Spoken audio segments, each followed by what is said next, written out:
남편에게 3시간 30분 동안 무자비한 폭행을 당했던 베트남 여성이 온몸에 멍이 든 피멍 사진을 공개했습니다. 일단 멍 사진부터 함께 살펴보고 이야기 나눈 것이죠.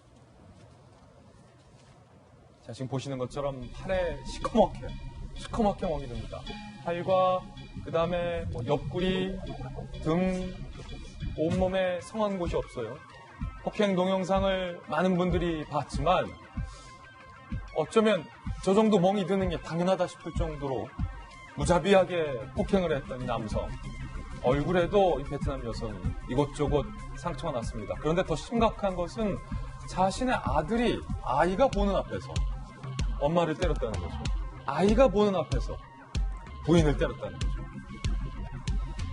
이렇게 몸과 마음에 피멍이 든 베트남 여성. 어쩌면 한국에 대한 이미지도 이 여성이 부정적으로 가질 수밖에 없던 상황일 것 같아요. 그런데 그 여성이 이렇게 얘기합니다. 남편과 이혼한 뒤 아이 양육권을 받고 한국에서 그래도 합법적으로 살고 싶다. 그래도 한국에서 살고 싶다. 김병민 박사님, 네. 더 미안하고 더 찐해요. 한국이 좋아서 한국에서 아이를 키우고 싶어서 어떻게 보면 부푼 코리안 드림을 갖고 이 여성이 그 모진 핍박을 견뎌내면서 아이를 안고 베트남에서 왔을지도 몰라요. 네. 피멍을 당하고 세간의 화제가 됐는데도 한국에 살고 있다. 모든 엄마의 마음은 다 똑같을 겁니다. 그러니까 우리 아이가 잘 됐으면 하는 마음 속에서 모든 내 것을 좀 희생할 수 있는 마음은 엄마의 모든 모성이라고 볼 수가 있는 상황으로 생각이 되고요. 실질적으로 베트남에서 아이를 출산하고 양육하고 있는 과정에 한국으로 돌아오게 됐던 배경에는 아이에 대한 교육 문제, 아이를 대한민국에서 키우고 싶은 마음들이 가장 절절하고 컸을 겁니다. 그런 상황이기 때문에 남편이 나를 샌드백 때리듯이 때렸다라고 하는 과정 속에서도 아이를 지켜가면서 함께 있었던 측면으로 볼 수 있고요. 이혼을 하고 나서 법적인 문제를 해결하고 아이에 대한 양육권을 가지고 한국에서 이 아이를 기르고 싶다라고 하는 저 여성의 마음에 대해서 아마 많은 국민들이 공감하지 않을까 싶고요. 하지만 넘어야 될 문제들이 좀 여러 가지가 남아있는 것 같은데 아이는 일단은 남편의 호적에는 올라와 있다고 합니다. 하지만 아직 국적에 대한 취득 문제가 남아있는 측면이 있고요. 이혼에 관한 소송 문제라든지 여러 측면들을 바라보건데 지금 현재까지 해결되지 못했던 많은 문제들, 특히나 이 이주 여성들이 남편으로부터 모진 핍박을 받으면서도 최종적으로 이 내용들을 바깥에 얘기하지 못했던 것에는 여러 가지 혹시나 대한민국이 남아있지 못할까라고 하는 두려움이 있었을 것이거든요. 이런 측면들이 어떻게 해결되는지에 따라서 앞으로 이주 여성들이 대한민국에서 굉장히 인권을 바탕으로 살아갈 수 있는 중요한 시금석이 될 수 있는 문제이기 때문에 이 내용을 대한민국 국민들 그리고 해외에 있는 많은 관계자들도 굉장히 관심을 갖고 지켜보지 않을까 싶습니다. 한국에 살고 싶다라고 밝힌 피해 여성, 베트남 여성. 그런데 공교로운 시점에 대법원이 흥미로운 첫 판단을 내놨습니다. 바로 이 판단입니다.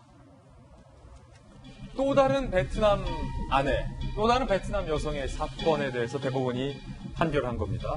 이 여성은 17살 연상의 한국인 남성과 결혼을 했어요. 2015년 12일 결혼 이민 체류 자격으로 국내에 입국했습니다. 그러니까 결혼 상황이 유지가 돼야 한국에 체류가 가능한 거죠. 이듬해 1월 임신을 했고 남편과 시어머니가 운영하는 편의점에서 가족이니까 무급으로 일을 했던 모양이에요. 그런데 문제는 임신 5주째 유산을 했다. 고부 갈등이 심화됐고 7월부터 남편과는 별거. 보름 후에 이혼 소송이 제기됩니다. 법원은 남편에게 주된 유책 사유가 있다라며 A에게 100만 원의 위자료를 지급할 것을 판결합니다. 그러니까 베트남 부인에게 위자료 내라. 법원이 잘 판단했어요. 그런데 문제는 한국에서 이 여성이 살 수 있느냐의 문제. 2018년 5월 결혼 이민 체류 기간 연장 허가를 신청했는데 거부했어요. 왜냐? 결혼 상황이 아니기 때문에 자격이 안 된다는 겁니다. 그러자 이 베트남 여성이 행정소송을 제기합니다. 똑똑한 여성이에요.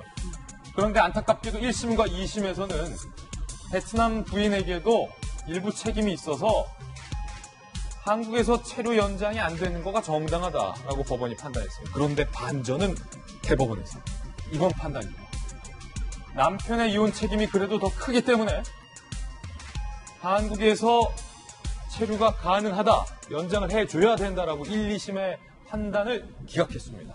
네, 가장 큰 차이가 뭐냐면 이혼에 이르렀는데 이제 그 F6 비자로 들어오면 최대 기간이 3년이고 그 이후에는 같이 살기로 한 한국인이 남편 쪽에서 이제 신원 보증이 있어야 되거든요.